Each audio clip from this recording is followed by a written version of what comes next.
My lords, ladies and gentlemen, I'm Malcolm Grant, the President and Provost of UCL. It gives me enormous pleasure to welcome everybody here tonight to this, the 2012 Lancet Lecture. This is a series that we established more than 10 years ago, and every one of the lectures during my time in my post at UCL has been an outstanding success, and that I know that tonight's lecture will follow in that line of triumphs. But it's not my duty tonight to introduce the speaker. That duty will fall in a moment to Richard Horton, the editor of The Lancet. But it is my pleasure not only to welcome everybody, but to say a few words about UCL and The Lancet. As everybody knows, The Lancet is one of the world's great medical publications, fearless in its coverage of medicine and the broader issues around global health. What people may not be aware is how closely entwined the respective histories of UCL and The Lancet have been. Unlike the present editor of The Lancet, the founding editor of The Lancet was an eccentric. Unlike the present editor of The Lancet, Richard Horton, the founding editor of The Lancet, Thomas Wackley, was sometimes quite mad. Like the present editor of The Lancet, Wackley was fearless in the pursuit of truth. But the intersection between our two organizations started in the early 1820s. The Lancet was founded by Wackley in 1823, and UCL was founded in 1826. It opened its doors to education in 1828. But what linked the two together was the excoriation that Wackley exercised against the medical profession and against the hospitals of the day. He brought enormous profits to my learned friends, the lawyers, by libeling very many members of the medical profession, and they in turn libeled him back, and the courts were full of happy lawyers and unhappy plaintiffs and defendants. One of the most celebrated cases in 1825 concerned a report that Wackley wrote about a surgeon in St. Thomas's Hospital, then as always a beacon for clinical excellence, but occasionally it tripped up. And on this occasion the surgeon had been operating on a patient who it transpired had absolutely nothing wrong with him, but that was neither here nor there because the patient died at the end of the operation. And as the operation proceeded, so the surgeon became increasingly agitated and was heard to shout instructions to the attendant staff and rather lost his place in the middle of the operation with drastic and dire effects. Wackley wrote a full account of that, fearlessly in The Lancet, and for that he was sued for libel. He hired probably the most effective barrister of the day, a young Scot called Henry Brougham, and Scott's advocacy won the case for Wackley. Now Brougham, that Scot, had something else on his mind at the time, which was that he was busy founding UCL. He was the signatory to the first prospectus of UCL in February 1826, and he became the first chairman of the Council of UCL in 1828. And so was founded a rather strange relationship between the two, because Wackley wasn't shy about turning his spotlight on UCL from time to time. In particular, Professor Elliotson, who engaged in mesmerism, as the new way of curing any range of maladies in the newly established University College Hospital. Indeed, Charles Dickens was caught up in the mesmerism fad of the 1830s and 1840s. Wackley brought Elliotson, the mesmerizer, into a secret meeting with two women who he had briefed as actresses to play the part of being mesmerized, and mesmerized they were. And Elliotson was exposed, Wackley was triumphant, and The Lancet triumphed yet again. But by 1868, The Lancet pronounced the UCL Medical School as beyond compare. And that, I know, is the attitude of the present editor of The Lancet. And to prove it, I'm about to invite him onto the stage. Ladies and gentlemen, please welcome Richard Horton.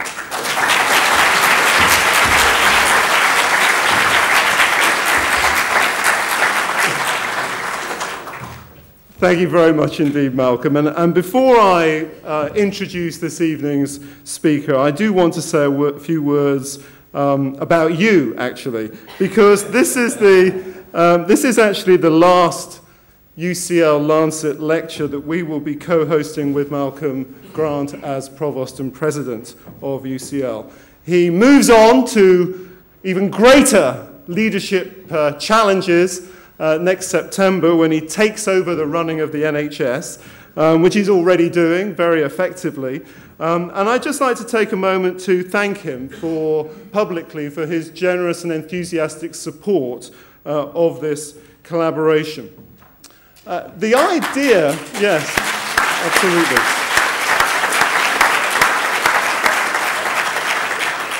But you have to suffer more of this, Malcolm.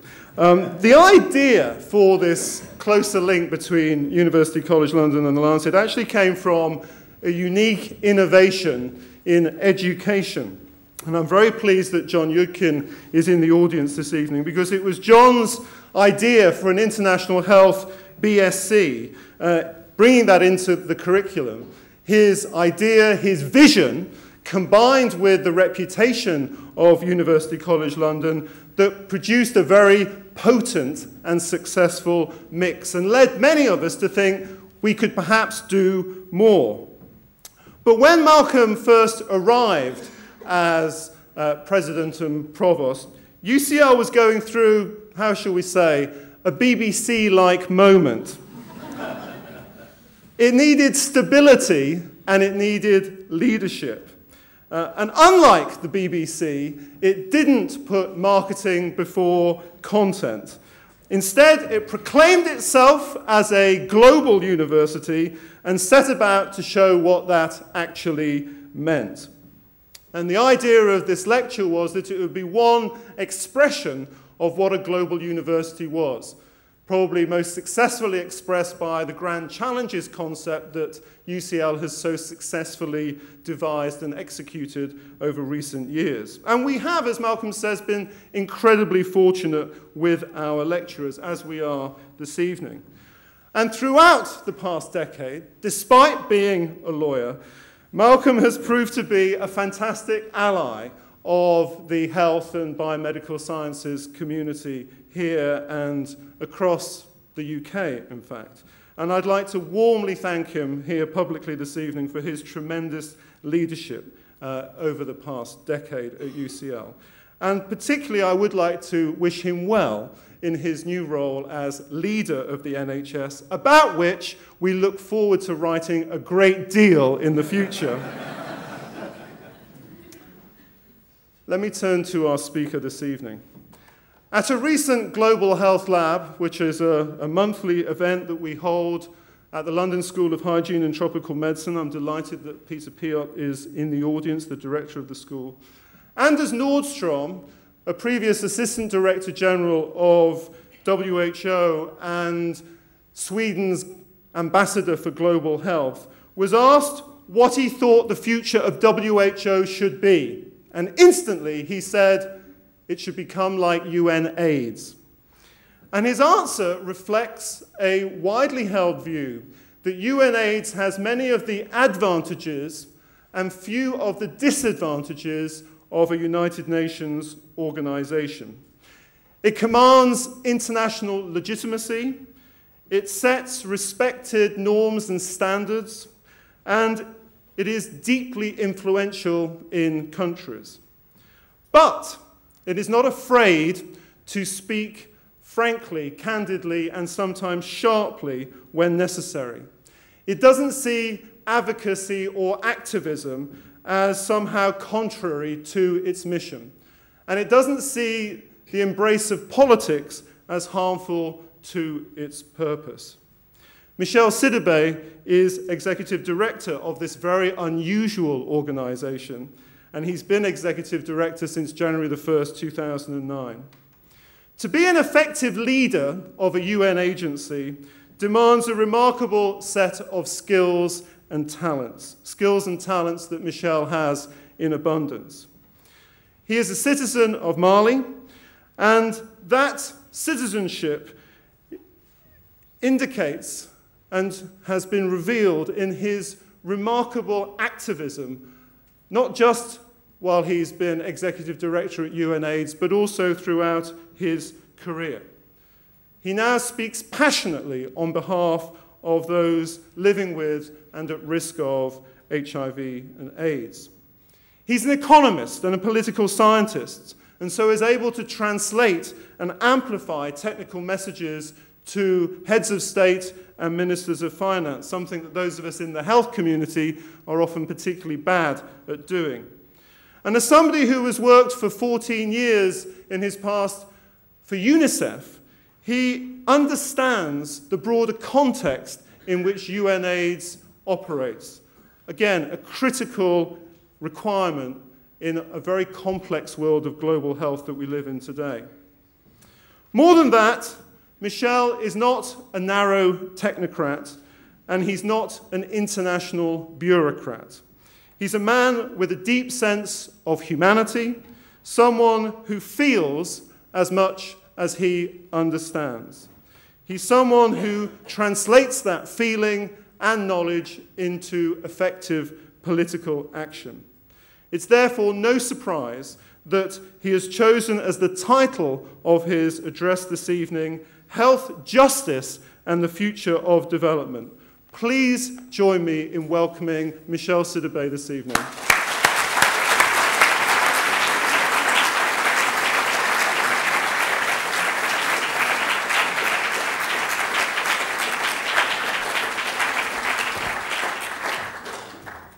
Richard, well, that is quite a compliment. And I want to tell you, whatever it takes to accept, I do. You know, I want to just start by saying thanks to Lancet. Lancet is pushing the thinking around global health.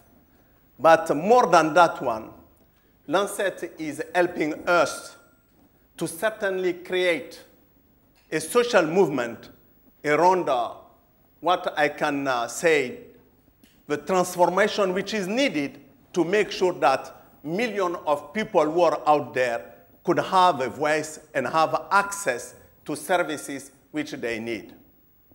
I think you personally, you are a leader which is respected. I think you're cutting through rhetoric. You were talking about me. And you try, by doing that, to illuminate, and I say that, the difficult and sometimes controversial issues which people refuse to discuss.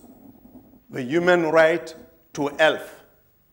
And your leadership will be certainly critical, even more critical, during this next 3 years, when we will be talking about what to do after 2015. To keep health to the highest level of political agenda, it will be certainly one of our major tasks. And your role there will be unique. And we want to say that, and I want to just to congratulate you for your leadership, and thanks for giving me this opportunity tonight. It is not a surprise for me that we are here tonight, that we are in University College of London for this lecture. UCL, in fact, is a unique, I said unique institution, progressive one. It is an institution which, like you just had the demonstration from Malcolm Grant, who is committed to the debate around human rights, debate around change which is needed to make society better. That's why during the last 10 years, he was facilitating this type of interaction and dialogue. And I'm happy that the room is also full of young people, because you will be the one who will help us to lead the transformation we'll have to talk about. But don't forget, I just said, don't forget Jeremy Bentham, the spiritual father of University College of London. He was amongst the first to start really highlighting the concern about poor people, health of poor people, marginalized group. And don't forget also that your college, University College of London, was the first one in the UK to admit women in 1878. I think that is showing why naturally we should be here tonight. Is showing why the discussion we will have around justice, health, and development is critical.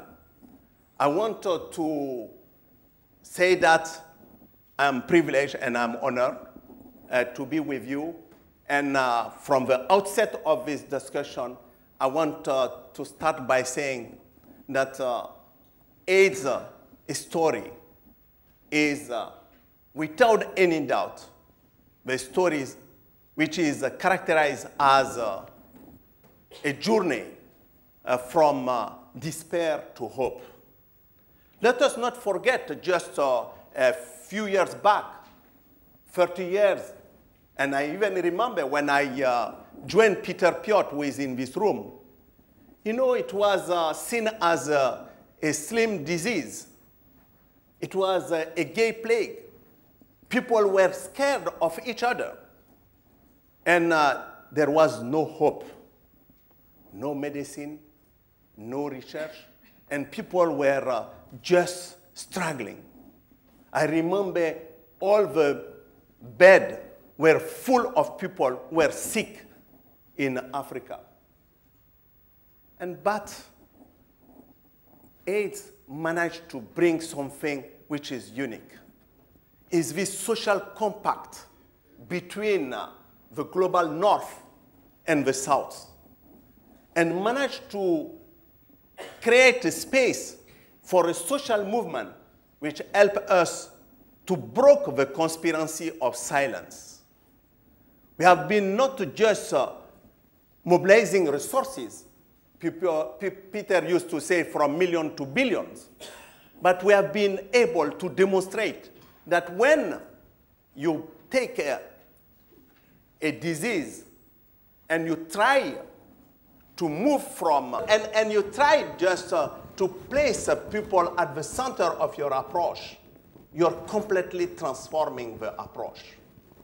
And you're not thinking anymore only about the disease, but you're thinking about what could completely make the life of this person easier. You're bringing holistic approach in your dynamic of thinking. And that's why I want to say again to you that HIV have been able to unite scientists. So I was just saying that it united scientists, community, and policy makers. And that is very important, because anytime you're trying to work in isolation, you're losing. You're not capable to bring this synergetic effect which will really produce the result. Now, I want to just say that this result is not also sustainable if we don't start reflecting on what could be our next move. We have been able, of course, to put more than 8 million people on treatment.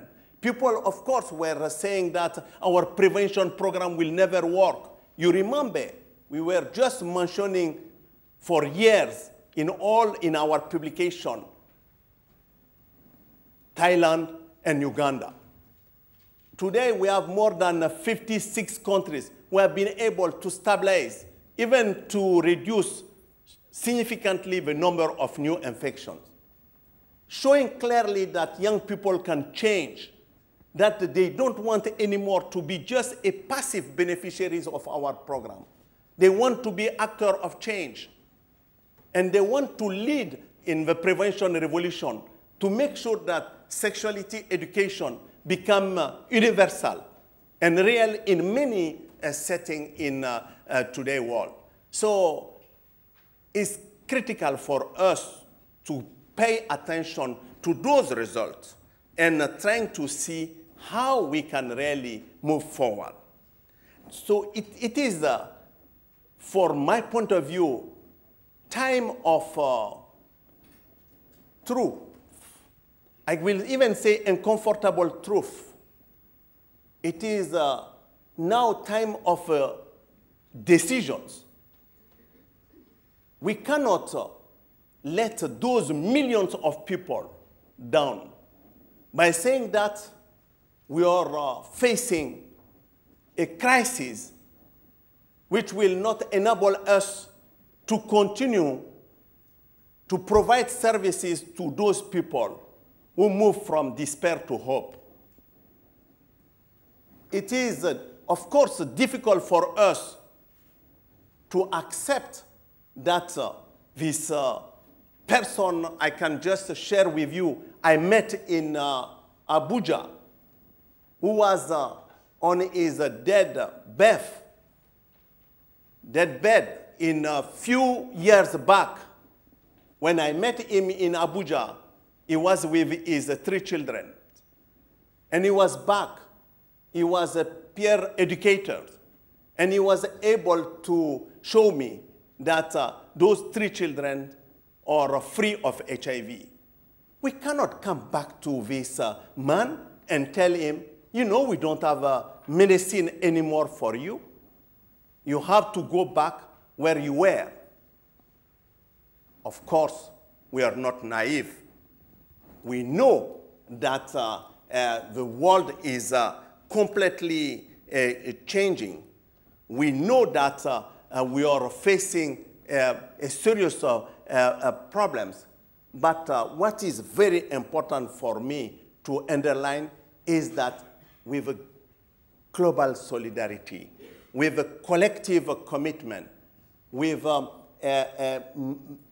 effort which has been done with each of you, I think the dialogue has moved from incremental scale up to a serious belief in ending the epidemic. I want just to show you that is coming from his cover page just in 2000. Peter, remember, that was the cover page of Economist. Economist was saying to the world that we are all failing. We are battling with AIDS. We don't know where to go. 10 years later, the title is The End of AIDS.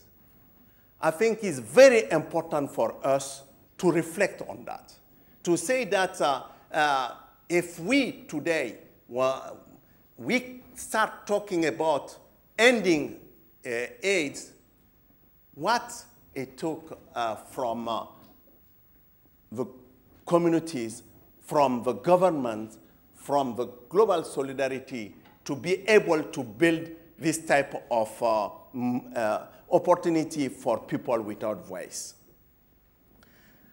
Of course, like I said, it is not also time to be naive. Today's world is faced by one of the most serious crises. It is not just a financial crisis which we are facing, or a budgetary crisis. It's more serious. The world is faced with ethical crisis, a crisis of trust trust of citizens to their leaders.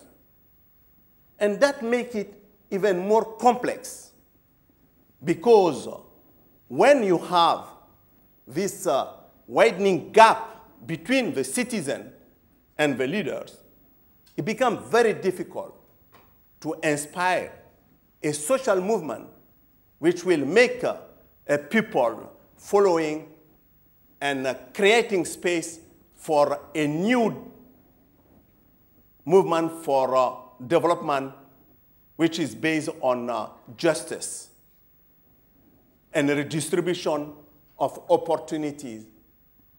And that's why I think that is important for us in this period of a profound change. In reality, we are in a profound transformative moment. The world has changed.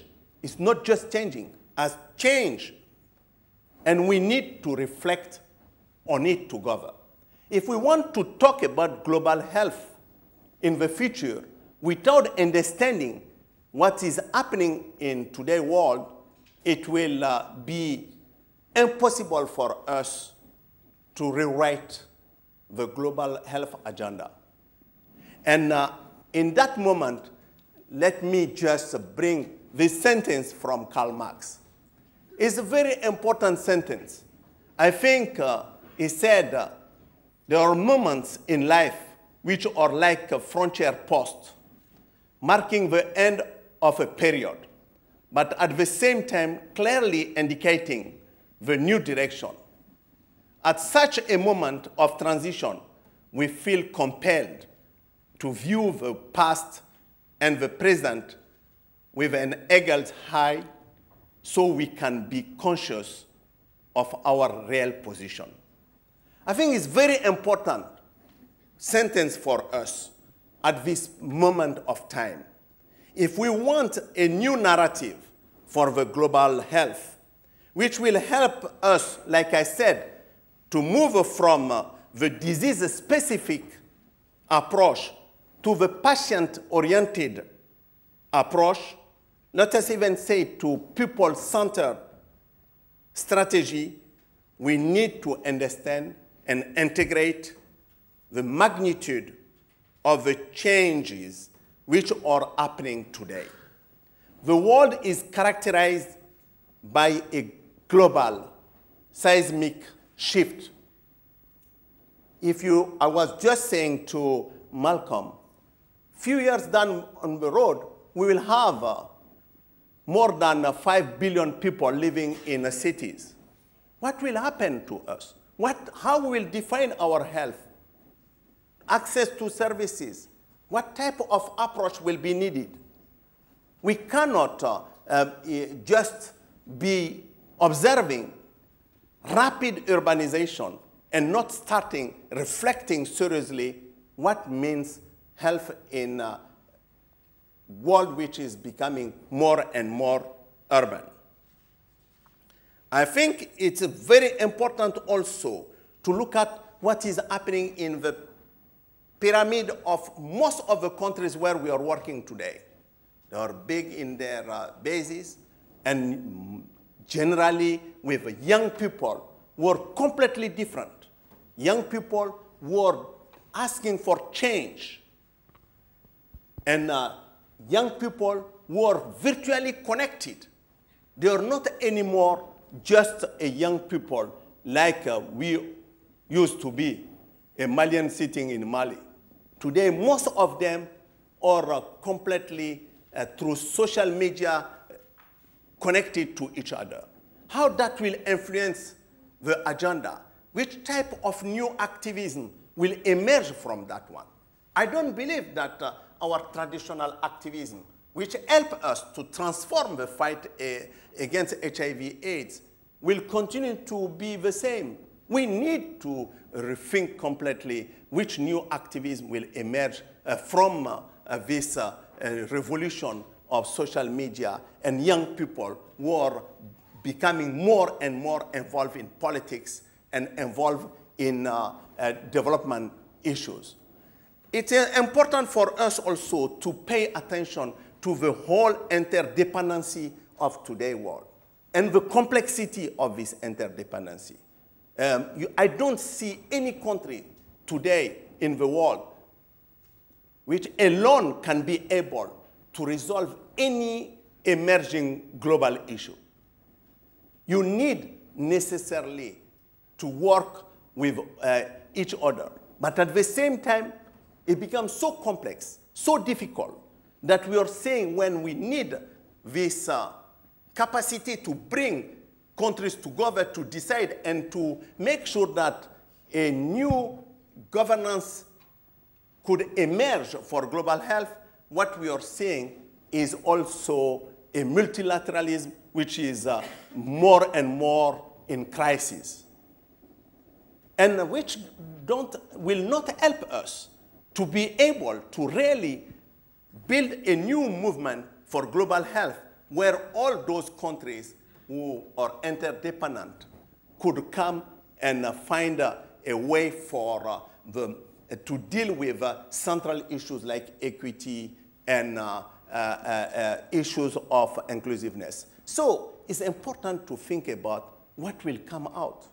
I'm seeing already emerging what I call the mini-lateralism. People who are trying to agree together because they cannot come anymore through the traditional mechanism to have 194 countries to agree on any proper issues. It is a serious problem because at the same time where we're talking about interdependencies, we are talking about also a growing protectionism. And that is issues which will bring us to, later on, to how the benefit of innovation could be shared. How we'll make it available to the majority of the poor. And for me, that is fundamental because we learn from HIV/AIDS, moving from $15,000 to $80 per year per person, the price of the medicine. But are we ready to wait to see again a medicine price going to $30,000 for the best drugs and wait 10 years down on the road or 15 years to make them available to poor people? Those are the issues we need to really address. And I'm not convinced that if we don't make a new discussion around which type of governance system need to emerge, we will be able to address it. We are seeing also a multiple poles of powers emerging. Remember just 10 years back when we were discussing Millennium Development Goals, health goals.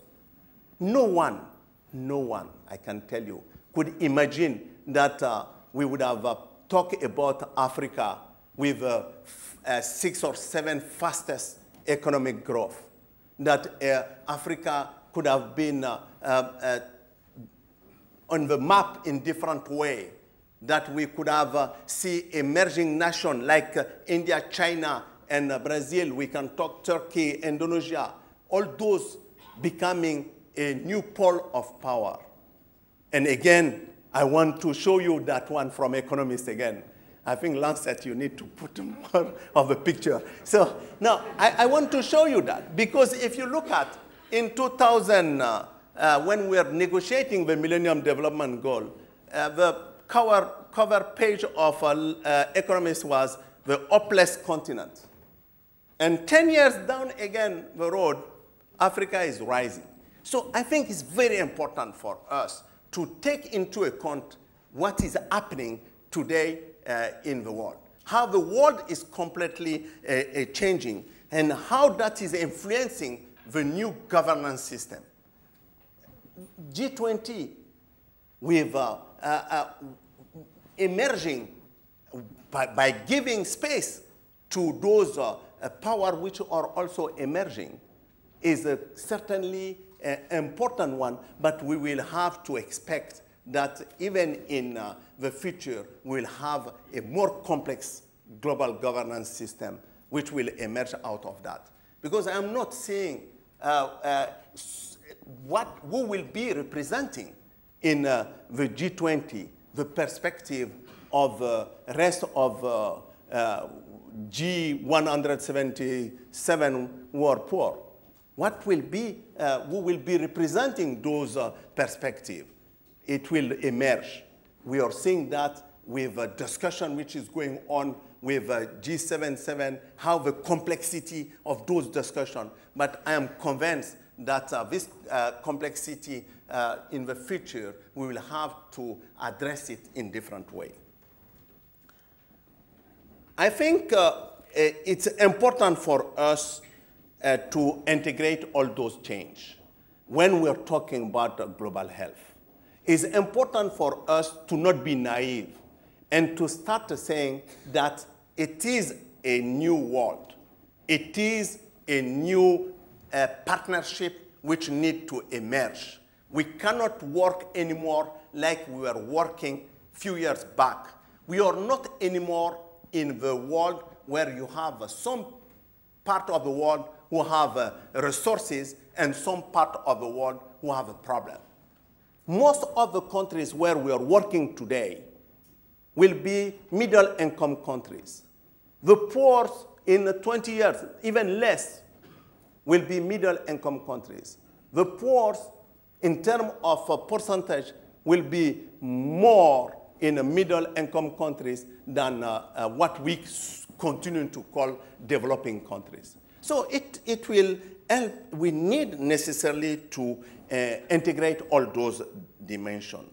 I want to just to highlight 5 things which are key for us if we want really to be part of this change which is happening and influence it for the poorest segment of the society. I think the first is the architecture of global health. 2 is how to engage new actors and engage them differently. 3 is very important for us to rethink completely our delivery system. 4th, leveraging innovation and technology. And 5th, the importance of human rights and dignity. The first one is an important one. We have been struggling with the architecture of global health. We need a paradigm shift. I think the progress are impressive, but not good enough. Success is patchy and lacks sustainability, like I said. We could change the lives of many more poor if we manage to bring those new actors, particularly governments, implementing countries, and major global health players to work together more effectively and strategically. For me, you have to think about the architecture differently. We need to have the courage, which we were all lacking, including myself, to shake up this architecture. We need a global health financiers. I believe on that one. We need to have a global mechanism to finance health.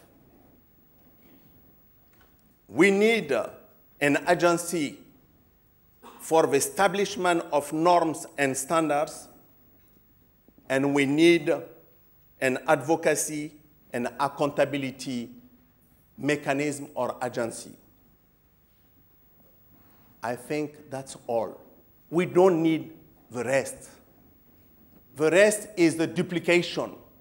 If we have a good mechanism to finance, we have a good organization to really set norm and help to really make sure that standards are clear.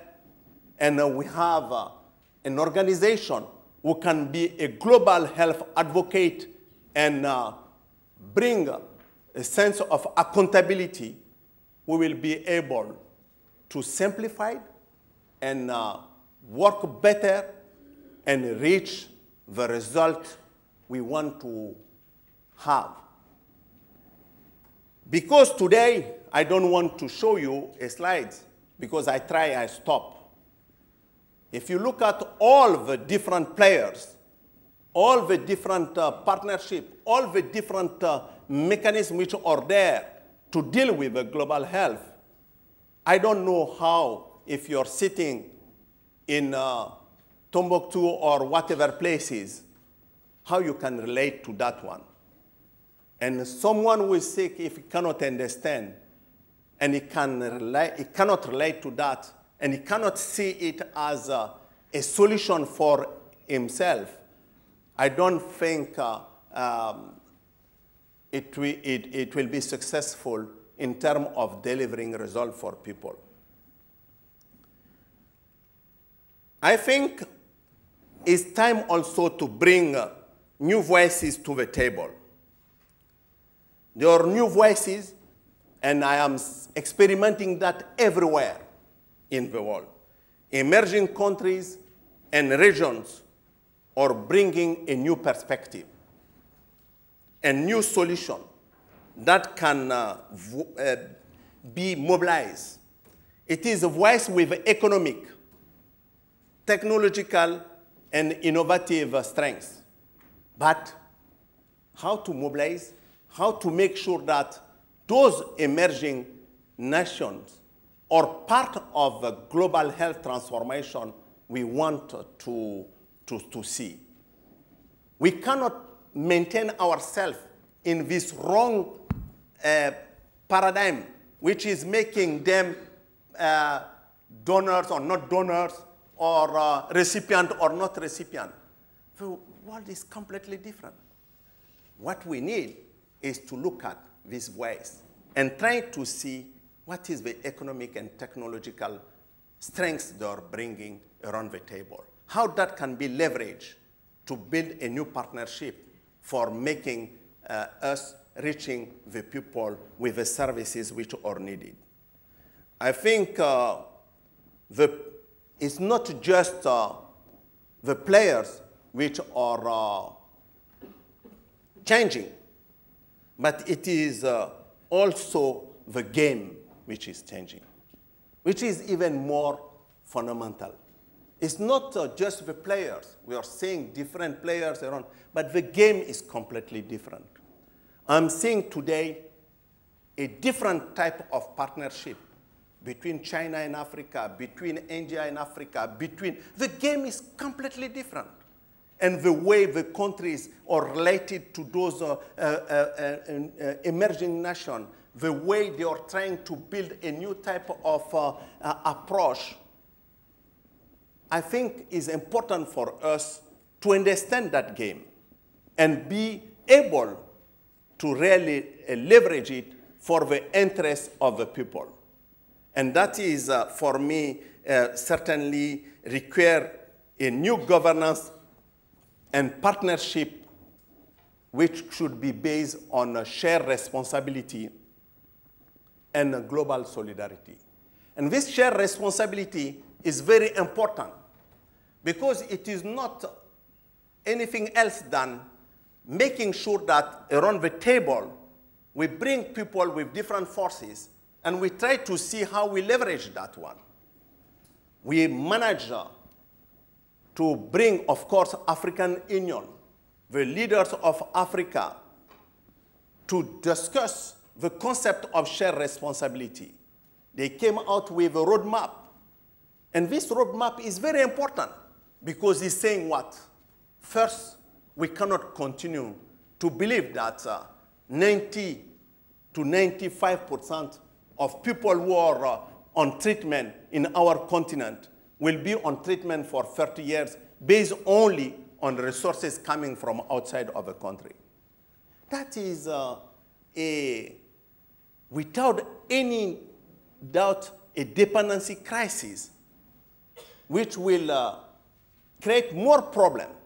So that's the first. Secondly, how we can really explore a new modality which will help us to think about the way we invest resources in those respective places, a new investment framework, which could really help us to maximize the return on investment. And also, what is very interesting, you're starting thinking about why not, if we have a 7, 8, 10% growth, in some part 14%, not start thinking about health insurance, universal health care. How we will address that?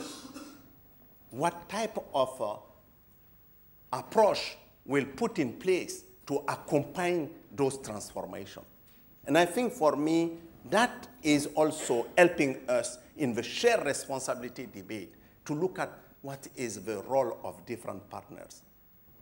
Developed world, so-called developed world, has certainly more capability to accompany, to help, to bring this soft part which are lacking completely to make sure that this transformation become possible.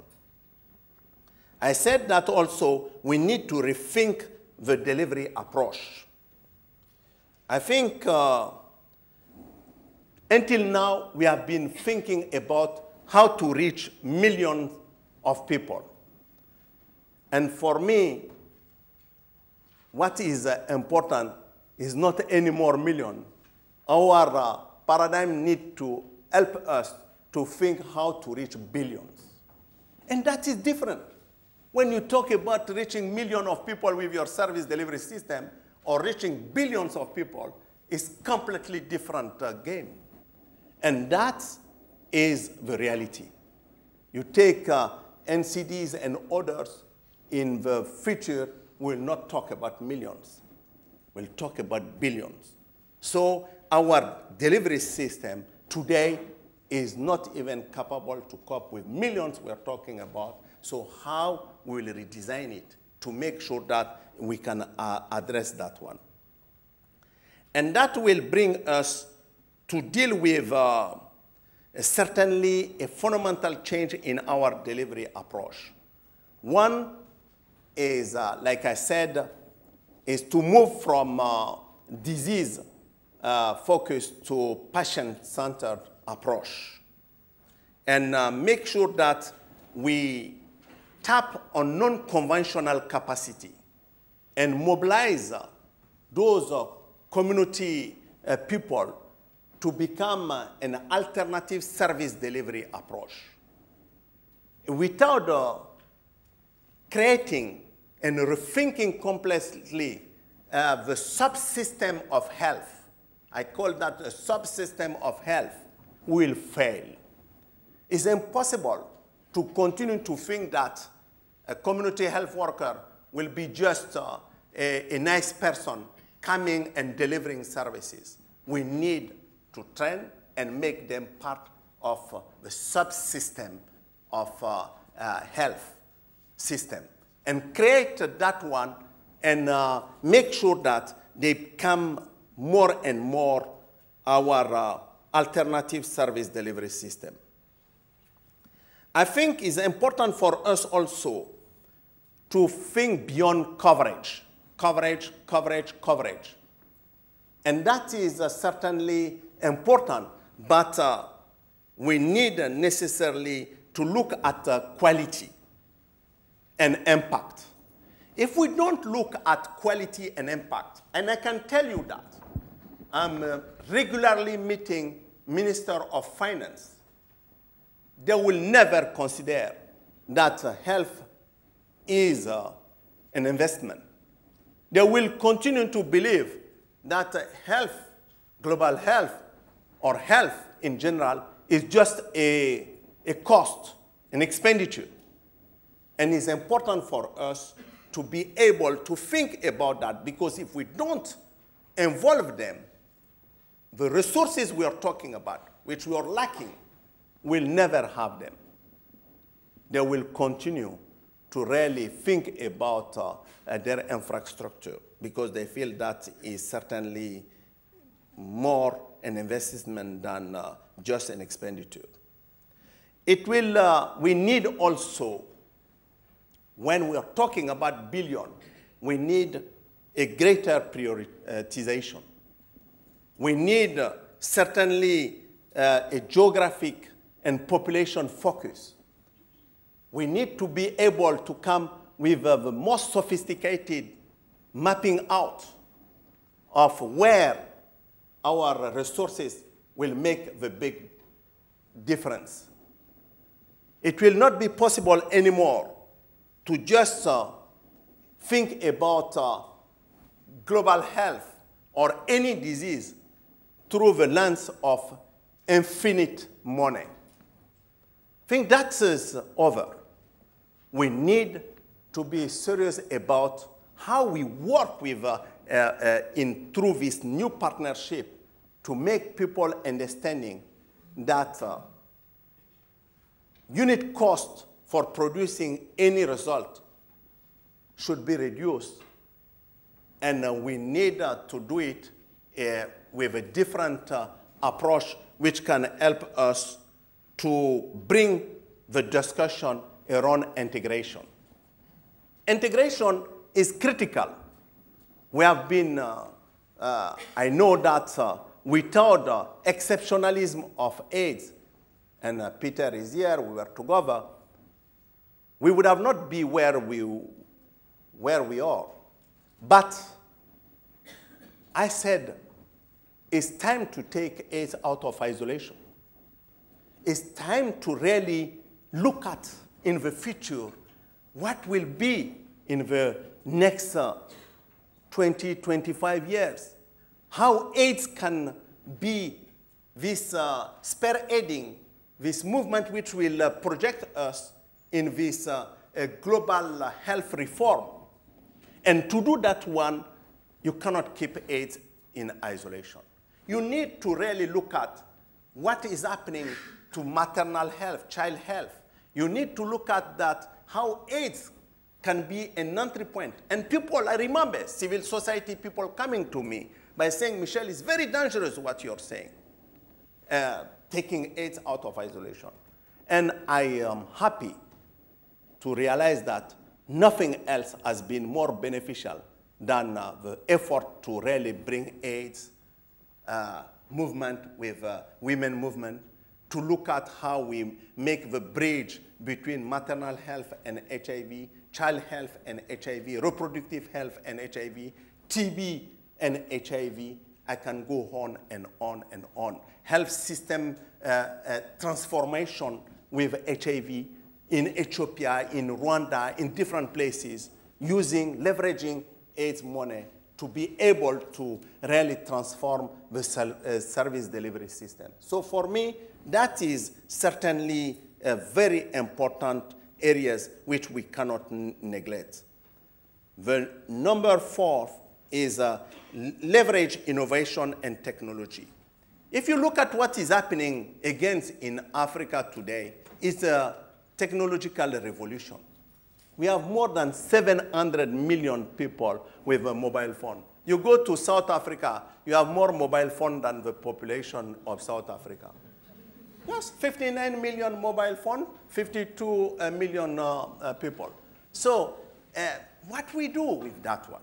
I think it's very important to really be able to think about this revolution, technological revolution, how we leverage it, how we make sure that it will help us to deliver services differently and in more creative manner and less costly. And we need also to think about how innovation can help us to reduce the cost of our services. I don't know if Imperial College people are here, but they have been really thinking about just our CD4 machine. If you look at the CD4 machine we have today, just to help us, I just said, to make sure that the 10 million people who are waiting for treatment will initiate treatment. With the CD4 machine we have, it will cost us, I just said, $700 million just to initiate. It's not, I'm not just saying to that, it's 700 million.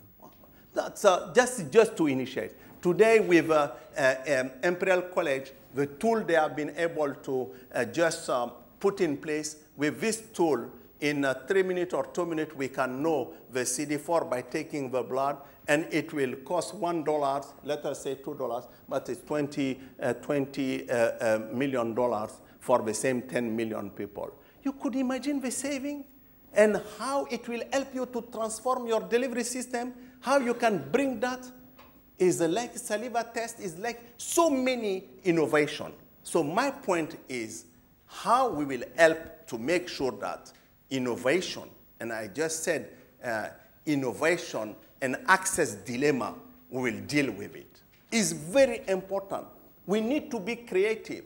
Of course, people will say, oh, you're talking about public goods. What are you talking about? What will be the patent? What will be research and development costs? And I agree.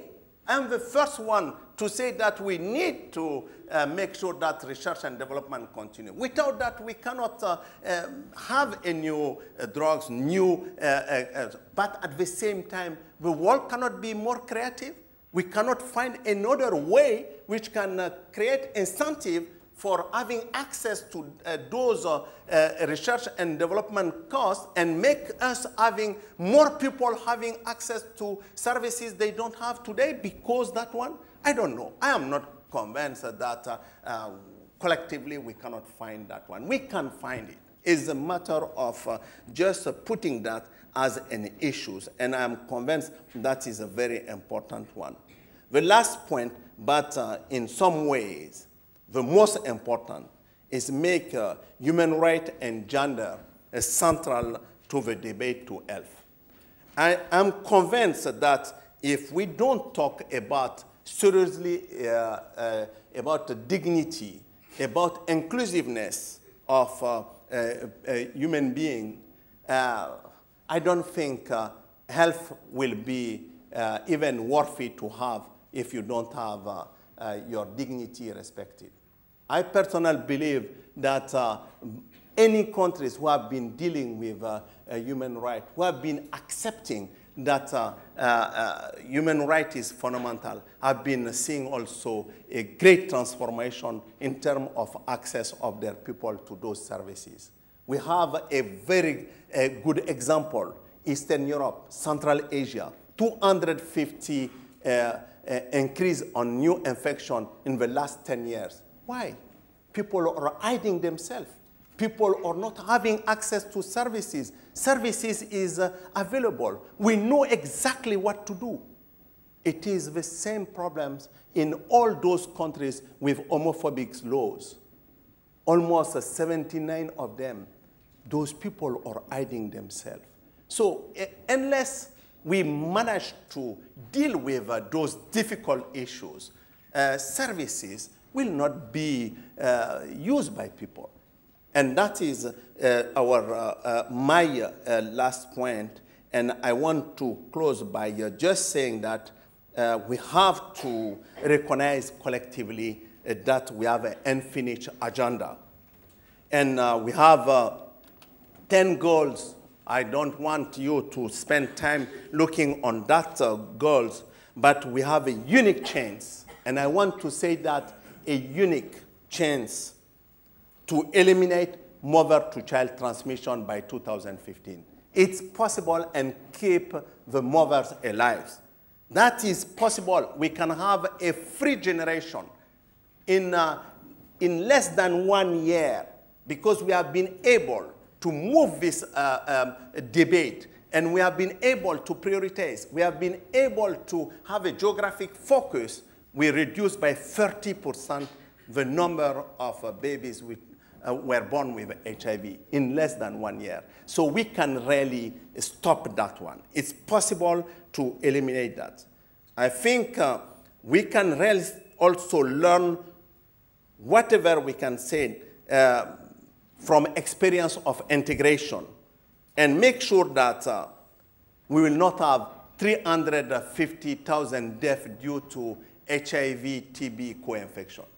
We know countries, it's less than 17 countries where we have those deaths happening. We can stop that. We can reduce that considerably by working together before end of 2015. But we have to also use the debate which is happening now, the space which has been created for the post-2015 agenda, and started. And we could not, we should not ignore it. We should really be part of this discussion. It is an unprecedented opportunity to rewrite global health. For me, we should not be afraid, particularly AIDS movement. We should be using the same energy we used to have to influence and demonstrate what could be the next generation of health movement. And we should learn from AIDS to work horizontally, address multi-sectoral actions, making sure that, like I talk about it, we don't just think about disease, moving out of that one and putting people at the centers. We should also bring the close relationship with education. Education of girls will be critical if we want to change health status in the future. And that, again, is to stop and AIDS. We learn from that one to really look at these horizontal cross-sectorial opportunities. Fundamentally, the debate should be guided, like I said, by equity, by inclusiveness, by the notion of dignity, and the centrality of justice to health. Thank you very much.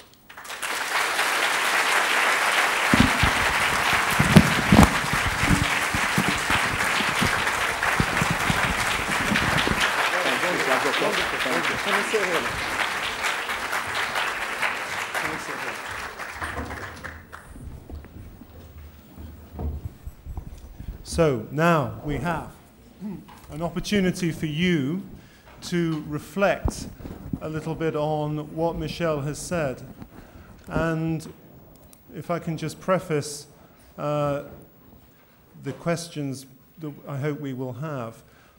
I think what you've heard this evening is a remarkable and courageous speech from a man who leads an agency which has been dedicated for several decades to the control, the defeat of a single disease. What we are now talking about is a leader, an agency that is looking beyond AIDS and thinking about how it can create an extraordinary coalition to bring others together for a very different future post-2015. That's a great prize and a great challenge. So let me open it up. Please, if you raise your hands, a microphone will find you, and then please say who you are and ask your question. We'll take 2 or 3 questions at a time. Right at the back there. Yes, please, sir. And then over here with the blue scarf. Stanley Okolo, I'm an obstetrician. Excellent lecture. I think the major impact of AIDS is a lot in countries of low resource and countries where democracy is really challenged. And finance ministers is very interesting and really encouraging to hear that you think we should engage the finance ministers. But it's really the finance ministers and the political leaders whose people are not educated nor emancipated to engage in the human rights agenda of health. What do you think we can do? Thank you very much. Let me take the lady at the back there. Oh, no. Yes. Natasha Jenner. I'm a psychotherapist. Do you think that Africa is rising during last 10 years to do with China and India's investments in Africa, which has created competition and putting Africa on the map in a positive way? Very good. Yes, please. Yes. If you wave your arm, the microphone will find you. There's a great swathe in the middle there, but please do raise your hand and we'll get it. Yeah. My name is Miles Mujwiti, and I represent a B2B media company that serves the pharmaceutical market in Africa, focusing on development of the pharmaceutical industry. And I know you are personally a very strong advocate for local pharmaceutical production. I'm just interested to find out from you, I mean, the topic of your lecture is very apt, health justice and the future of development. And what do you see as the role of funders in global health in the development of the pharmaceutical industry and local pharmaceutical production and increasing access to medicines in Africa? Okay, well, let's take those first three questions, Michel. Thank you very much. I think impact in countries where we are lacking respect of human rights, democracy, and even countries in war where people don't have access is very clear. Yeah, like I was giving the example of Eastern and Europe and Central Asia, but I can give you, I just came from DRC in Congo, where you have today only 12% of the people in need of treatment having access to treatment. When we are talking about going for universal access, 80% in countries like Botswana and others where epidemic was very serious. So we know that if we don't deal with the consequences of lack of transparent system, lack of democratization of the political arena, the war, we will not be able to do it. But your second part of your question is how to really make the change happening with people who don't believe that human right is fundamental. They feel that is a luxury, that in fact talking about dignity and others is just rhetoric. So I think what is happening now more and more is countries are saying that in Mali, my own country, to give you an example, that you can have 7% of economic growth if you don't redistribute, if you don't have a dignity, if you don't have a possibility to really create a social justice which can help people to have access, you don't have a stable society. It can really be worse than anything you have been building, because you have 7% and suddenly today Mali is minus 1% of growth. So in less than 8 months. So I think people are learning from that. Africa is rising. I think it's very, and Chinese, and I think what is happening, if you look at honestly what is happening in the last 10 years, is an endogenous growth. It's not anymore the type of growth we are seeing a few years back, when we were just seeing growth linked to the fact that we are selling minerals and others. No, it's endogenous growth. It is the middle class is growing. The expansion of the base of consumption is evident, and we are seeing a transformation in the ground which are more sustainable in terms of saving. If you look at the saving in the last 10 years in Africa, is exponential. It's amazing. And if you try to look at today in the banking system and you want to invest $1, the place where you have a better chance to have money is to go to Africa. So it's change is happening. But the problem is that This change, if it's not accompanied with a better redistribution of opportunity, if it's not accompanied with equity, if it's not accompanied with respect of human rights and others, like I was saying, democratization, real democratization of systems, it will not be sustainable. Pharma and local production. You know, I was amongst the first to really push this debate because I'm convinced that it's not acceptable that in 2012 we still have 85, I said 85% globally to 90% in Africa of people who are on treatment or on treatment based on medicine coming from India. I'm not talking about coming from the world. 85 to 90% are coming from India. Thanks to India. I don't say that is not good, but I just say that our continent should be able to have a continental vision. It should not be a fragmented approach. With Peter, we started pushing, but we were so scared because we saw so many requests coming. I remember I was the director, deputy executive director, requests coming from each country in anarchic way to try to produce medicine. That cannot work. So what we are trying to do now with the African Union, with this pillar, is to have a pole of excellencies where we can have 3 or 4 or 5 areas where we can produce a medicine with a market which can be making that production sustainable, with a transfer of technology which can be negotiated, but particularly what is the prerequisite on which we are working and pushing also a WHO to really make that happening is a regulatory system. You know, one of the biggest problems, we don't have a serious continental regulatory system today which bring harmonization, which will help really to fight against fake drugs, but also think about our research agenda and trying to harmonize a little bit our. Today you want to have, you're waiting 5 to 6 years before introducing any new molecules today in our continent because you have to go to one country after another to negotiate, and only God knows what means that negotiation. So I think for me, the prerequisite for Africa is also to start thinking about knowledge economy. We have not been investing in knowledge economy. And you are from UCL, you know, Imperial College London, knowledge economy is key. The research is poor. We are not putting resources there. I'm advocating strongly for that one because without that you don't transform. Very good. Let's take another round of questions. And Peter down on the front row, and then here. Yes, you first, Peter.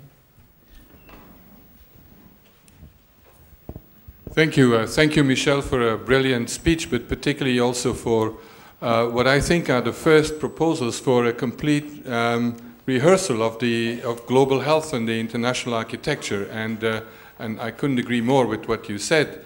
Now the next question is how, and what is the political strategy to deal with? Because I think the current system is as demonstrated inability to deal with the problems of our time. There's no doubt about that. But now we have to see what can we set up, and that's where I think strong leadership will have to come, not only from you but also from countries. Who are the friends? Who are the enemies? Who are those who we have to convince and move forward? So thanks again.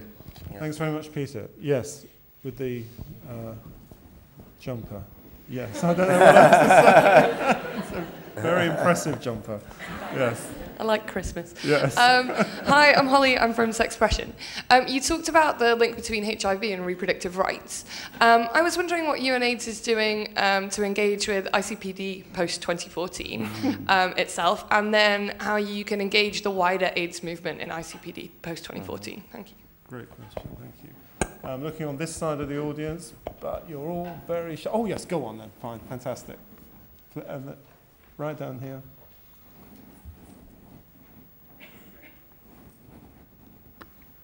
Mohammed Osman from the Elton John AIDS Foundation. Hi, Michel. Hi, how are you? Good. My question is to follow on Peter, which is you said we need three changes, which is a financing structure, a body to help us regulate the norms, and one more, which accountability and accountability. What's wrong with the World Bank, WHO, and UNAIDS? Why do we need to change those three?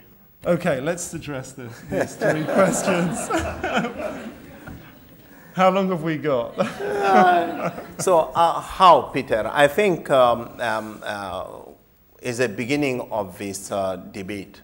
And I think post-2015 will help us to start really addressing those type of difficult questions.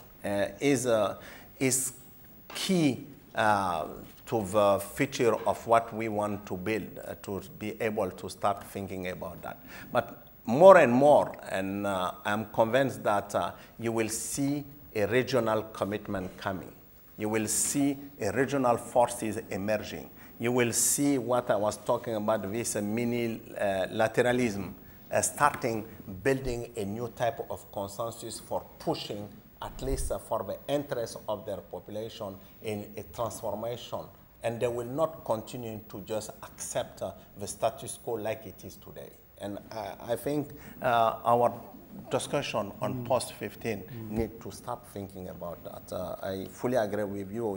If I had a magical response, I would have given to you, but I am convinced on that one. I think AIDS and reproductive health, I think is fundamental. We are working closely with UNFPA, but what I personally feel is not so much UNAIDS, UNFPA, and reproducing the same bureaucratic type of debate with a good outcome and others. What is lacking in this type of discussion is how we bring movement together. I think you have a major, you will never deal with HIV and reproductive health and maternal health and others if you don't bring in synergetic way the movement from AIDS and the movement from maternal health and reproductive health, and trying to, like I did with young people, to crowd out AIDS. We need to crowd out those linkages, to bring all of you from all the places where you are to start reflecting to what is the next agenda. And I hope with you, Richard, we will be able to do that. Because I experimented when I tried to say, let us crowd out AIDS with young people. People were laughing in my office. But we end up having more than 6,000 young people from 71 countries who have been discussing what could be the agenda for young people and AIDS. We can do the same. We need to be creative. I think the social media I was talking about, leveraging different ways to make emerging a new movement is important for me. World Bank, UNAIDS, you know, what I will say is very dangerous. Very dangerous, but I think I'm too old now. I don't think I have too much risk. But yeah, yes, honestly, I think those organizations need to rethink themselves differently. I think they are organizations of the past. They are not organizations of tomorrow. So if they don't have the courage to really question their role in the today world I was describing, this world which is changing, you know, you're taking how many months to negotiate when you have a concessional loan of 1%, which will build your road in 3 months, road which will take you 10 years with expert, with a negotiation, with a so you need to rethink the world differently. Actors are changing, the game is changing, and I said that. And I'm convinced if we don't understand that the game is changing, those organizations will be obsolete. They will be irrelevant. Of course, they will continue to exist because... I hope somebody's tweeted this to Jim Kim. Yes, he will be very happy to hear that from me. He will say Michel is terrible. What about ICPD? That's a very important Yes, question. I tried to use that. I think it is important to really have a serious discussion on with Babatunde and UNFPA, and also trying to see what UK government has been doing with GATE to really see how we can really build on this movement. But it's so important. Now, according to my running order, we're supposed to finish now, but it's given you an hour for drinks, which is ridiculous. You don't need an hour. So we're going to take a little bit of time for some more questions. Simon. And then man in the middle. Thanks. Simon Wright from Save the Children. I think one of the things that the AIDS movement can show global health has been the rights approach and universality. Yeah. And there's now a movement towards universal health coverage, which is saying governments have a duty to provide essential health care for all their citizens. How do you think antiretrovirals, the cost of antiretrovirals, will fare when governments have to sit and look with a small resource package for what they can afford to fund for their whole population? Very good. Let me take another question in the middle there. And then I'm looking for gender equity, so come on. Yeah. Hi, I'm Mike Podmore from the International HIV and AIDS Alliance. Can you say a bit more, Michel, about the other new players who should be brought to the table? You mentioned quite rightly, obviously, emerging countries, but there are other key stakeholders, as you know, civil society, business, philanthropists, etc. To focus on one particular, as you might guess, civil society. The key realization of the AIDS response, particularly recently, has been that civil society, specifically communities themselves, are key to scaling up and reaching the hardest to reach, not just for advocacy, but in delivering services. So if we merge global health organizations, can we ensure that the approaches of UNAIDS and the Global Fund to fight AIDS, TB, and malaria and in including key stakeholders such as civil society at the table are established as the norm, and not that we revert to perhaps other approaches in other global organizations that are not so inclusive? Very good. Can you pass the microphone just right down to you? There's somebody with a red T-shirt. Well, there's many people with red T-shirts, but go on, please. Hi, I'm a master's student here at UCL at the Institute of Global Health. And my question is sort of about, we're talking about the global level, but over the past, 20 years or so of the HIV/AIDS epidemic and the culture surrounding the language on the ground, how do we change, I don't want to say the stigmatization or the specialization of being HIV positive on the ground among people, and change the conversation culturally to more of a global health conversation, if that makes sense? Okay, why don't we try and deal with those? Yeah, I think your last point is a very important. 30 years I was in Myanmar, and I met Aung San Suu Kyi, and when I discussed with her about what is the most difficult issues to deal with, she said clearly is stigma and discrimination. And she said it's not just about HIV/AIDS, because it's about how you change completely the society to really be able to deal with two issues which are difficult, to be open and to be compassionate. So he said that even when people are calling about compassion, it's always difficult for them in real terms to make that happening in daily. So I think for me, your question will change when we will, this morning we had a very good discussion with civil society groups in UK. And one of the message which came out is how we will promote community-led models. And I think for me that is certainly very important. It's important to reply to your question, Mike, on alternative service delivery, but it's important to deal with stigma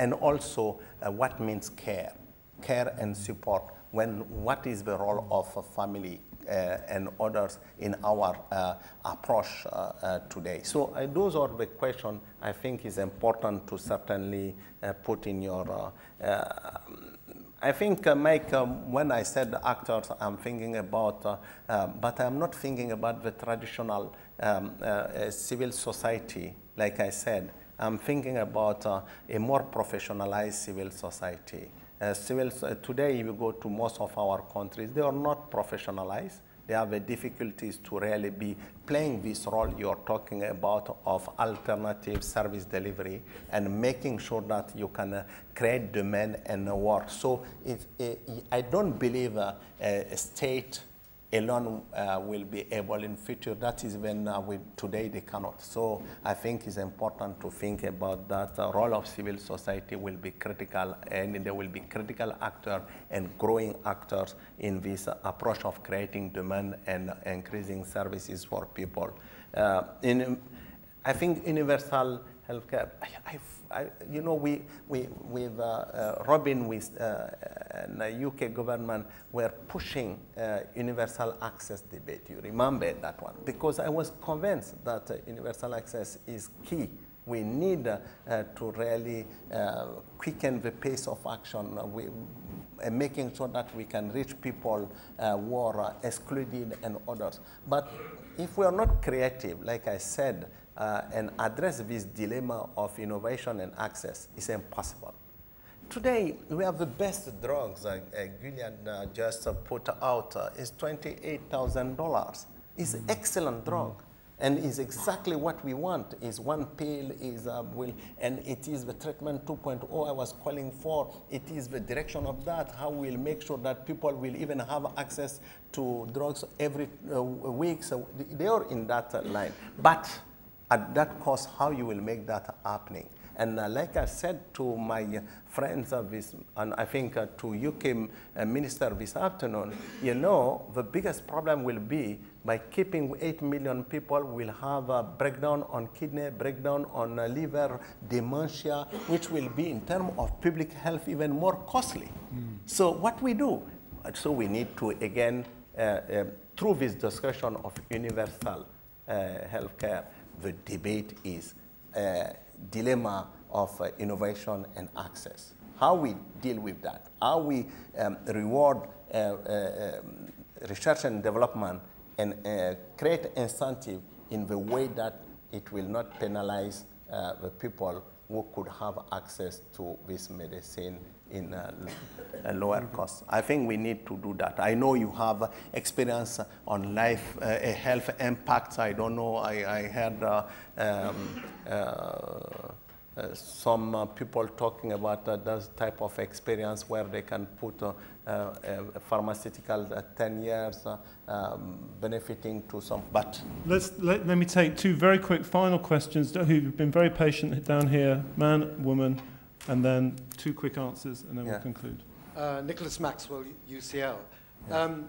If we're going to tackle our immense global problems, I mean problems of health, but other global problems as well, more effectively, intelligently and humanely than we've managed to do so far, we're going to have to learn how to do it. And that in turn surely means that our institutions of learning, above all our universities, are well designed to help us to do that. Yeah.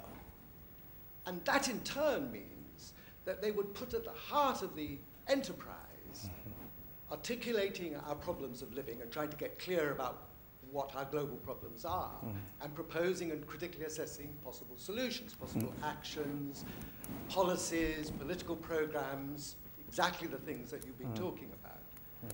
But at present, they're not. So okay, stop there. That's good. And then to pass the woman in front of you. Hi, Jill Gilmore from the International AIDS Vaccine Initiative, based over at Imperial College.